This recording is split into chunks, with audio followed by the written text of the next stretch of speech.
وهلا والله بالفخمين. جبنا لكم اليوم قصة أتمنى تنال إعجابكم. فقبل المشاهدة لا تنسوا تصلوا على النبي وتذكروا الله ولايك واشتراك. ليتس جو. في قرية صغيرة عاش شاب يدعى سالم. نشأ سالم في بيت متواضع، وتوفي والده وهو في السن العاشرة، وترك له أما مريضة وأختا صغيرة، وكان الفقر يحاصرهم من كل جهة. لكن سالم كان يحمل قلبا قويا وعقلا ناضجا رغم صغر سنه، ومنذ صغره كان يعمل في أي شيء: يبيع الماء، ينقل البضائع، يعمل في المزارع. كان يجمع كل قرش ليعالج أمه ودراسة أخته، وكان يحلم أن يغير حياتهم يوما ما.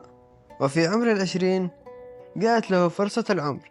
رجل ثري من المدينة يدعى الحاج منصور، وجاء إلى القرية يبحث عن شاب أمين يساعده في تجارته، وسمع عن أمانة سالم وعرض عليه العمل مقابل راتب ممتاز وسكن خاص. ولم يصدق سالم حظه، وافق فورا وسافر ليبدأ فصلا جديدا في حياته.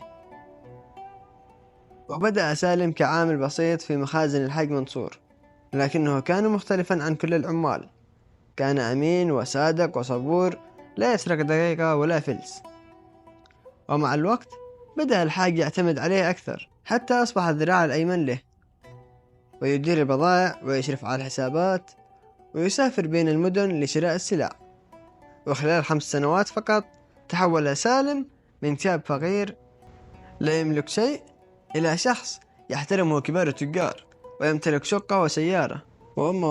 وأمه وأخته أصبحا يعيشان حياة كريمة. ولكن كما يقال، كل صعود يقابله اختبار قاسي. وفي أحد الأيام وقع الحاج منصور ضحية مؤامرة، وكانت المؤامرة باستخدام شريكه القديم، رجل ماكر يدعى فواز.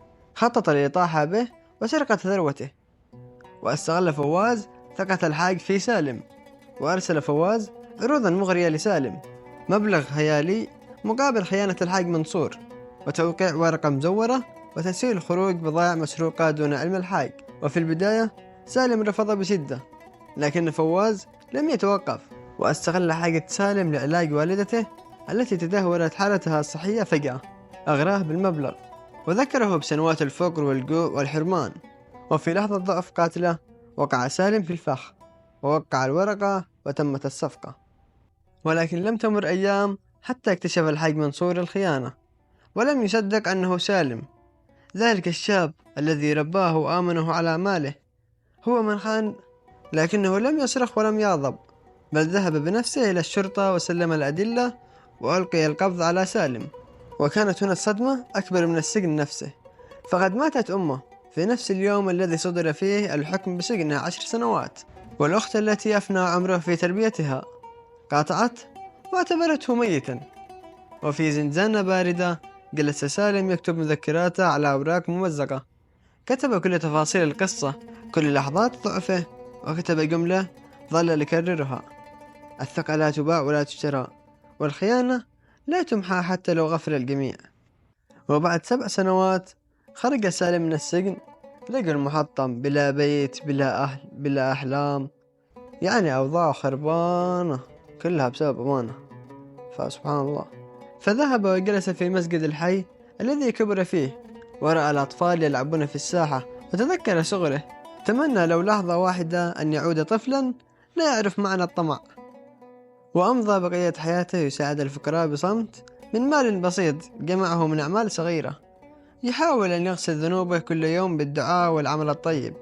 لكنه كان يعلم أن بعض الأخطاء لا يمكن إصلاحها، وبعض الخيانات تظل تلاحق صاحبها حتى النفس الأخير. والعبرة من القصة: الثقة مثل الزجاج، إذا انكسرت مرة لا تعود كما كانت. والخيانة قد تفتح لك باب الغنى مؤقت، لكنها ستغلق أبواب الراحة للأبد.